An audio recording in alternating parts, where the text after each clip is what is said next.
Crushing victory or narrow win, the Redmi K90 Pro Max and Realme GT8 Pro have their own unique features and distinct styles. Realme has made breakthroughs in the back cover, offering more playability. Redmi, on the other hand, features a very noticeable Bose large base unit. The craftsmanship and texture of both phones are quite good and the buttons are solid. Which one you prefer depends on your personal taste. Both phones have screens larger than 6.7 inches with average handling. The Redmi body is a bit wider, requiring careful handling. The front display of both phones has a slight color cast and isn't very pure.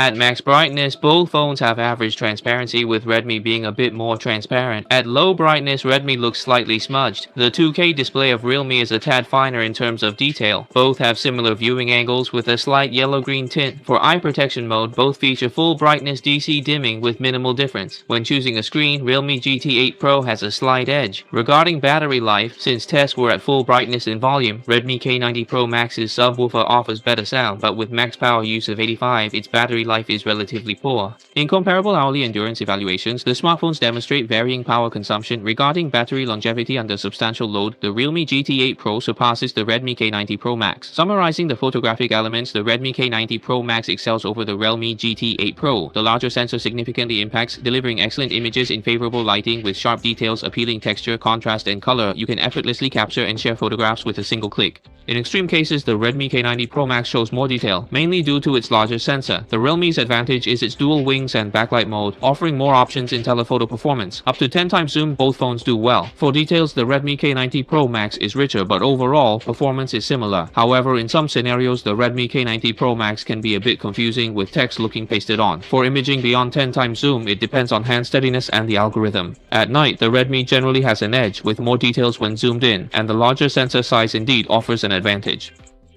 The image quality on both sides is quite average and blurry. The imaging quality of the Redmi K90 Pro Max is slightly better than the Realme GT8 Pro, with a more stable picture and more consistent colors. At night, both phones turn into a mosaic, which is typical for mid-range phones. Both phones have aggressive tuning. This year, these are the only two phones I've seen with scores over 3.5 million. The GT8 Pro, equipped with the latest Realme 7, is very smooth to use with no noticeable bugs. In simple terms, it's user-friendly, but the game optimization is somewhat average, possibly due to the dual-layer motherboard. The frame rate management for games like Honor of Kings is also somewhat.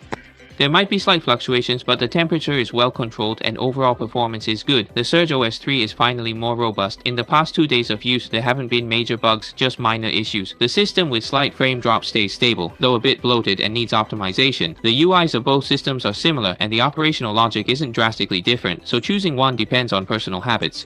Redmi's vibration motor is better compared to Realme's in seasonal setup. The ultrasonic fingerprint unlocking of both phones is very fast and stable. The position on the Redmi is slightly lower, while the Realme is still using USB 2.0 and the Redmi has USB 3.1, which can be said to completely outclass in terms of detailed configuration. How should I put it? These two phones are inexplicably expensive without any reason. One has a detachable lens with a collaboration and the other has a Boss collaboration speaker, which inexplicably cost us several hundred more. In some regions, there is no national subsidy, which is even more frustrating. For mid-range phones, it's either extreme cost performance or fully loaded with features, so why add so many unnecessary extras if it's $39.99 for these two?